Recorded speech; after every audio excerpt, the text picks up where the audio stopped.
पत्थर में निशान बन जाता है। तो बार बार राधा राधा राधा राधा कहेंगे तो हमारे दिमाग में, हमारी बुद्धि में राधा नहीं बस जाएगी। कृष्ण कृष्ण कहेंगे, राम राम कहेंगे, हरि हरि कहेंगे तो हमारे हृदय, अरे रोम रोम रग रग में, नस नस में, हड्डी हड्डी में नाम समा जाता है। कबीरदास जी महाराज नामदेव जी के दर्शन करने जा रहे थे तो रास्ते में कुछ सखियां आपस में झगड़ा कर रही थी कि हमारे कंडा जो है तुमने ले लिए। तो ऐसे खड़े हो गए तो उनमें नामदेव जी की सेवा,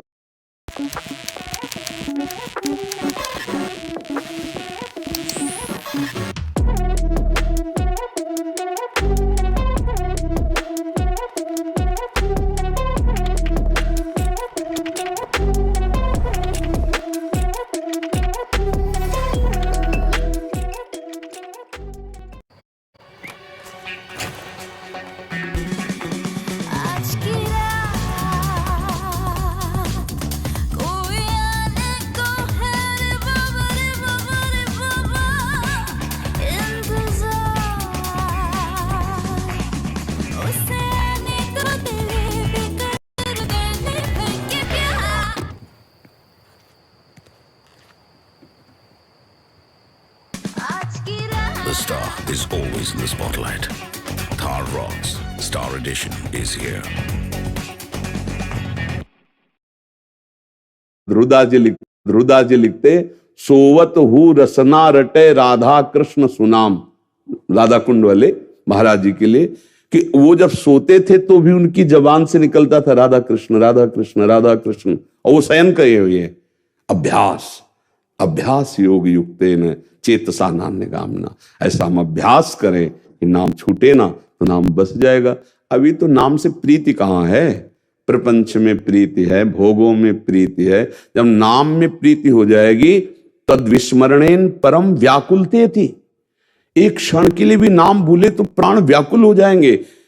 कैसी नाम की प्रीति, भागवत के एकादश स्कंद में, त्रिभुवन की राज्य लक्ष्मी देने पर भी जो आधे पल के लिए प्रभु का विस्मरण ना करे वो नाम प्रेमी महाभागवत। त्रिभुवन की राज्य लक्ष्मी देने पर आधे पल के लिए भी जो प्रभु का स्मरण ना छोड़े वो नाम जापक महाभागवत कहा जाता है।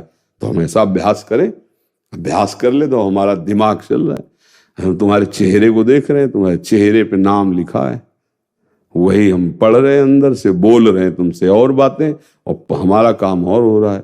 दिमाग जो है वो बहुत प्रवीण होता है, नहीं होता कि हाँ ऊपर से कुछ और है अंदर से कुछ और, नहीं कहते लोग। हाँ तो ऊपर से तुमसे बात कर रहे हो, अंदर से अपने ठिकाने पे। अभ्यास करें, ऐसा थोड़ी अभ्यास में सब कुछ ताकत हो सकती। आंख में पट्टी बांध के लोग निशाना लगा देते हैं, अभ्यास किया ना, और हमने अभ्यास नहीं किया गोली चलाने का तो एक तो हम चला ही नहीं पाएंगे, कभी पकड़े नहीं। अगर दे भी दे तो निशाना नहीं लगेगा क्योंकि कभी अभ्यास है नहीं किया। ऐसे तुमने कभी माला नहीं चलाया, नाम नहीं जपा, तो अब फिर बुढ़ापे में तुम्हारा अभ्यास नहीं बनेगा। हाँ, इसीलिए प्रहलाद जी कहते कौमार अवस्था से साधन भजन में लग जाए तो वृत्ति भगवदाकार हो जाए। अब आपकी अभी नवीन अवस्था है, अभ्यास करो, हारना नहीं, निरंतर भजन होने लगेगा। अभ्यास करने से भगवान की कृपा न होती तो आप भजन में लगते क्यों, और जब कृपा है तो अधूरी क्यों करेंगे, वो तो पूरी करेंगे। तो आप अभ्यास कीजिए, अभ्यास में दृढ़ हो जाएंगे। जी। प्रियंका चौहान जी शिमला से। राधे राधे। राधे राधे महर्षि। महर्षि, नेगेटिव लोगों और नेगेटिव स्थितियों को कैसे टैकल करें और अपने मन को शांत कैसे रखें नेगेटिव सिचुएशन में? लोहे से लोहा कटता है, चिंतन से चिंतन कटता है, तो पॉजिटिव से निगेटिव को उड़ा दो। किसका प्रश्न है? हाँ, जैसे नकारात्मक हमारी वृत्ति बन रही तो हमको ये सोचना है तत्काल कोई न कोई भगवान का मंगल विधान है। हम क्यों ऐसा सोचे नकारात्मक, ये गाली दे रहा है, ये बड़ा दुष्ट है। नहीं नहीं, वो बेचारा तो उनसे प्रेरित है, कोई हमारा कर्म है जिस कर्म को नष्ट करने के लिए भगवान इससे गाली दिलवा रहे हैं। हमारे हृदय में जलन हो रही, वो कर्म नष्ट हो रहा है, वो तो एक निमित्त मात्र है, हमारा ही कर्म है। भगवान प्रेरित करके उस कर्म को हटवाना चाहते हैं। पॉजिटिव सोचा तो हमें उससे द्वेष नहीं होगा, सहने की सामर्थ्य आ जाएगी।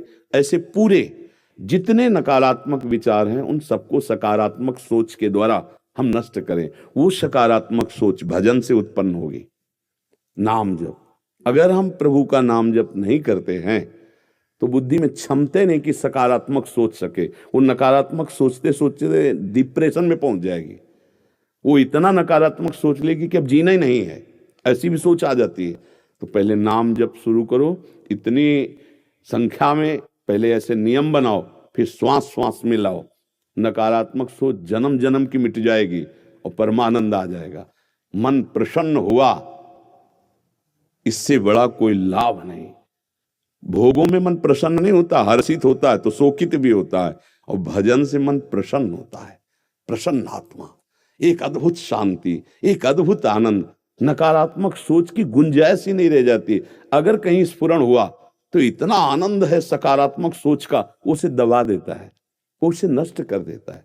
नाम जप करो, सत्संग सुनो, अच्छे पवित्र आचरण करो, सकारात्मक सोच के द्वारा नकारात्मक सोच पर व्यक्त करो। आप समझ पा रहे हैं? कोई इस पर संशय? संशय का मतलब कोई प्रश्न? हाँ ठीक।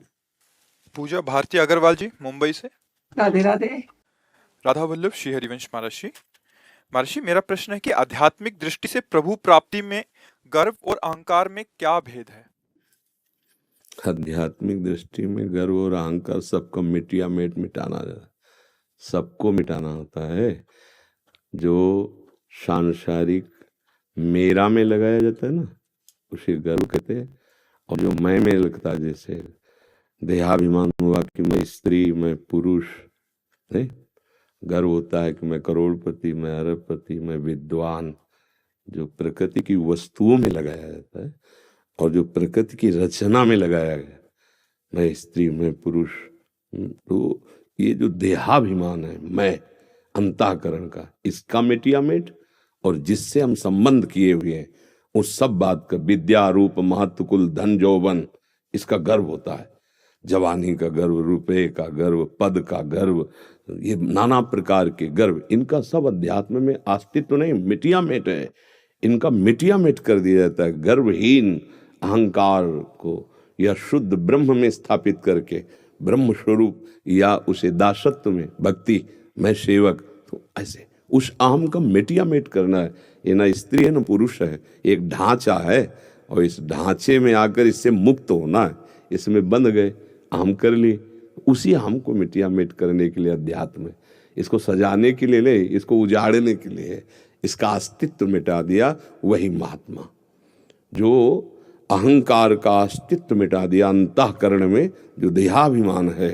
देखो, मैं शुद्ध ब्रह्म है, मैं के साथ जहां कुछ लगा अशुद्ध हो गया। मैं स्त्री, मैं पुरुष, मैं के साथ कुछ भी लगा वो अशुद्ध हो गया। शुद्ध ब्रह्म मैं है, मैं, उसमें कुछ लगाव नहीं होना चाहिए। और अभी क्या, सब लगाव वाला है।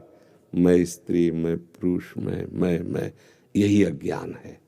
इसी अज्ञान को मिटाने के लिए गुरुजनों की शरण में होकर उनके द्वारा बताए हुए मार्ग में उपासना, नाम, मंत्र, साधना, उसके द्वारा इस अहम को गलित किया जाता है।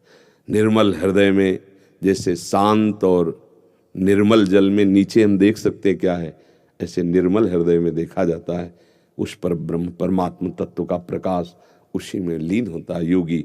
चाहे वो स्त्री हो चाहे पुरुष हो, सबका अधिकार भगवत प्राप्ति करने का है। तो गर्व जो है मेरा, और अहंकार जो है वो मैं के साथ जो जुड़ा, इन दोनों को हटाना होता है। ये दोनों हट जाए तो बढ़िया बन गया। अब जैसे दास का अहंकार बनता है, गोस्वामी तुलसीदास जी कहते हैं, अस अभिमान जाई जनि भोरे। ये अभिमान भूल करके भी न जाए। क्या? प्रभु हमारे स्वामी, मैं उनका सेवक, मैं सेवक रघुपति पति मोरे। ये अभिमान कभी न भूलूं कि सियाराम हमारे स्वामी, मैं उनका सेवक हूं। भक्ति और ज्ञान, अहम ब्रह्मास्मि, शुद्ध ब्रह्म स्वरूप मैं, तीनों शरीरों का स्थूल सूक्ष्म कारण, तीनों का चिंतन छूटा, जो केवल मैं बचा। मैं के साथ जो है सबका छोड़ना, मैं में केवल स्थित वो अपना स्वरूप है मैं। अब ये थोड़ा गूढ़ है, तो नाम जप करो, साधन करो तो समझ में आए, है ले। अभी तो मैं के साथ वाले का ये सब परिचय है, ले। हाँ, मैं स्त्री, ये मेरे पति, ये मेरा पुत्र, ये मेरा ये तो ये सब मायाकृत है, शुद्ध वस्तु नहीं है। जब शुद्ध वस्तु का बोध प्रारंभ होगा तो इनका मिटिया मिट, इनको मिटाना होता है। उसी में सब जो अध्यात्म के मार्ग में चलने वाले, चाहे गृहस्थ हो चाहे विरक्त हो, उसी में लगे हुए। और जो जीत गया वो मुक्त हो गया, और जो हार गया उसको फिर चांस दिया जाएगा, नहीं तो भटक जाएगा, प्रवाह में फैलता है। जो कितना बड़ा प्रवाह माया का, किसी को ये ज्ञान नहीं हो रहा यहां से जाना है, किसी को समझ में नहीं आ रहा कि यहां से कुछ नहीं ले जाना है। जल्दी ये समझ में नहीं आ रहा कि मैं आया किस लिए हूं, मुझे करना क्या है, मैं हूं कौन, मेरा है कौन, मेरा लक्ष्य क्या है। और बहे चले जा रहे, प्रवाह में बहे चले जा रहे। बड़े भाग्यशाली हैं जिनको इन प्रश्नों ने प्रवाह से रोक दिया। अब मुझे नहीं बहना, मैं कौन हूं, मेरा उद्देश्य क्या है। आखिरकार अभी फिर शरीर छूट जाएगा कुछ वर्षों के अंतर्गत, फिर किसी नए शरीर में, ये कब तक चलता रहेगा। मुझे परमात्मा प्राप्ति करनी है। तब वो संतों की शरण में जाता है, गुरुजनों की शरण में जाता है, तब साधना मिलती है। उसी साधना से सब चाहों का नाश करके, कोई चाह नहीं, अचाह, जो अपना स्वरूप है अचाह है, जो भगवत साक्षात्कार की स्थिति अचाह, कोई चाह नहीं, कोई न शुभ न अशुभ, न सत न असत, कोई चाह नहीं। जाहि न चाहिए कबहू कछु, तुम सन सहज सने, बसहु निरंतर तासु उर, सोराउर निज गे। हे हरि, वो आपका घर है हृदय, जिस हृदय में कोई चाह नहीं है। जाहि न चाही कबहु कछु, यही संत की स्थिति होती है। चाह मिटी, चिंता मिटी, मनुआ बेपरवाह, जिनको कछु न चाहिए वो साहन के साह ले। हाँ, जिसने चाह मिटा दी, चाहे वो गृहस्थ हो चाहे विरक्त हो, महात्मा ही है। चाह मिट जाए तो गुरुजनों की कृपा से प्राप्त ज्ञान, प्राप्त साधना से चाह मिटा दी जाती। बहुत से मार्ग हैं, पर सबका उद्देश्य है संसार की स्मृति को छोड़कर भगवद स्मृति, आत्मस्वरूप में स्थित होना, गुरुदेव प्रदत्त मार्ग में स्थिति, बस मुक्त हो गए। अब क्या है कि माया संतों का संग करने जैसे आप आए भी तो आग्रह दुराग्रह अपने दिमाग में बनाए रखते हैं। अगर हम खाली होकर के उनकी बात भर लें तो कल्याण शुरू हो जाए, पर वो इतना प्रपंच भरा है कि संतों के पास भी गए तो कुछ पकड़ नहीं पाए। वो अगर पकड़ ले तो इसी जन्म में बहुत कम समय में भगवत प्राप्ति हो जाए, क्योंकि भगवत प्राप्ति कहीं बाहर से थोड़ी कर लिए, अपने घर ही में है पूरा माल। चाबी भर मिल जाए, खोलो माला माल हो जाओ। गुरु के पास चाबी है, वो युक्ति देते हैं, तिजोरी यही है, हरि भी है, ज्ञान भी है, सब कुछ यही है। बस गुरु की बात मान ले तो यहाँ का जो दरवाजा खुला तो माला माल निहाल हो गया। देखो मीरा जी नाच नाच के नहीं कि पायो जी पायो मैंने राम रतन धन, मिल गया धन कहाँ, अंदर मिला, अंदर का खजाना मिल गया तो निहाल हो गया। तो धन्यवाद है आपको कि आप परमार्थ पथ का प्रश्न कर रहे और आप परमार्थ की जिज्ञासु हैं। ऐसा ही होना चाहिए। हाँ, चाहे वो माँ बहन हो, बच्चे हो, चाहे जवान हो चाहे बूढ़ा हो, यदि अध्यात्म शून्य है तो बहुत गंदा जीवन होता है।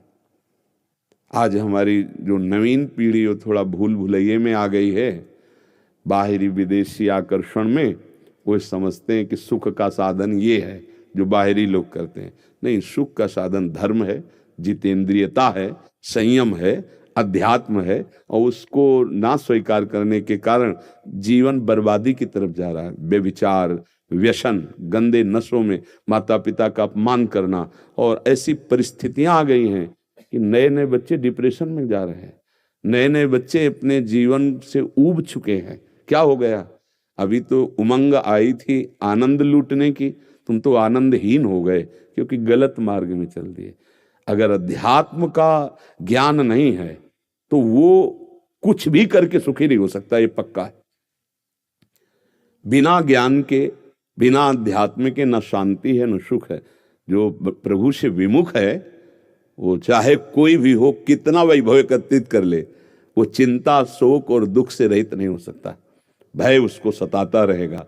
और अगर आपके पास धन नहीं है, आपके पास भारी पद नहीं, लेकिन नाम है, कृष्ण नाम, राधा नाम, हरि नाम, राम नाम, आप अच्छे आचरण वाले हैं, तो आपके पास एक बड़ा धन है, संतोष धन, भगवदाश्रय धन। आप शांति, आप प्रसन्न, आप उत्साह संपन्न होंगे। और यही तो खोज रहे, खोज सब रहे, शांति, सुख, आनंद। और दिशा गलत है। दिशा गलत होने के कारण अशांति, दुख और भारी चिंता, चिंता में सब व्याकुल है। अध्यात्म के बिना चिंता, शोक, भय से मुक्त नहीं हुआ जा सकता। ईशान द्विवेदी जी, काशी बनारस। महाराज जी, आपके आध्यात्मिक मायके से ऐसा ना। राधे राधे महाराज जी। अच्छा, आपका प्रश्न जी। महाराज जी, इन्होंने लिखा है कि मैं कौन हूँ, मैं कहाँ से आया हूँ, मुझे कहाँ को जाना है। वैसे अभी तो हम आपसे प्रार्थना करेंगे कि आप कुछ नाम जप कीजिए और विद्या अध्ययन कीजिए, जो आपके क्लास की पढ़ाई है, और माता पिता की आज्ञा में रहिए। रोज पैर छूते हैं माता पिता के? ठीक है। थोड़ी देर नाम जप करते हैं। सुबह 11 माला, शाम को 5। काशी के हो ना, विश्वनाथ जी की। अच्छा, बस इतना संकेत हम जरूर करें, अभी बच्चे हो समझ नहीं पाओगे। ना हमें कहीं जाना है, ना हम कहीं से आए हैं। हमारा जो स्वरूप है वो सर्वत्र व्याप्त परमात्मा स्वरूप है। एक देह में आसक्ति होने के कारण ना आने जाने वाले को भी आने जाने का भ्रम हो गया है। जो अजन्मा है उसको भी जन्म का दंड भोगना पड़ रहा है, ना होते हुए भी। ये भ्रम हो गया कि मैं स्त्री हूं, मैं पुरुष हूं, मैं बालक हूं, मैं जवान हूं, जो कि ज्ञान का प्रश्न है। इसी स्थूल शरीर के राग के कारण काम, क्रोध, लोभ, मोह, मद, मत्सर, गंदी बातों में हमारी वृत्तियां चली गई, पाप कर्म बन गए। उसके अनुसार बहुत से संचित कर्म जमा है। अब नए शरीर का निर्माण देकर भगवान ने जो हमें भेजा, अब कर्म मिटाने के लिए हम आए, कर्म बंधन काटने के लिए। फिर भूल होती चली जाती, फिर यौवन अवस्था आई, फिर वही कर्म बन गए जिनके द्वारा हमें बंधन प्राप्त होता है। फिर बुढ़ापे में वही सब चिंताएं, फिर शरीर छूटा, फिर नया शरीर। एक क्रम चल रहा है भ्रम का, जैसे एक दीर्घ स्वप्न। स्वप्न में देखा हम जग गए, वहां गए, फिर देखा सो गए, फिर जग गए। फिर से लेट। बेटी का नया अकाउंट और मेरा केवाईसी भी अपडेट करना है। मैं यहाँ नूडल्स बना रहा हूँ और तुम बहाने बना रहे हो। अरे ये तो एकदम झटपट काम है। कैसे? अगर केवाईसी में कोई चेंज नहीं है या सिर्फ एड्रेस बदला है तो registered mobile, email, internet banking या लेटर से सेल्फ डिक्लेरेशन करो। और चेंजेस हो तो घर बैठे वीडियो केवाईसी, आधार, ओटीपी, ई केवाईसी से अपडेट करो। सिंपल। ये तो नूडल्स बनाने से भी आसान है। अभी आता हूँ। आरबीआई कहता है केवाईसी सुरक्षित बैंकिंग की ओर पहला कदम।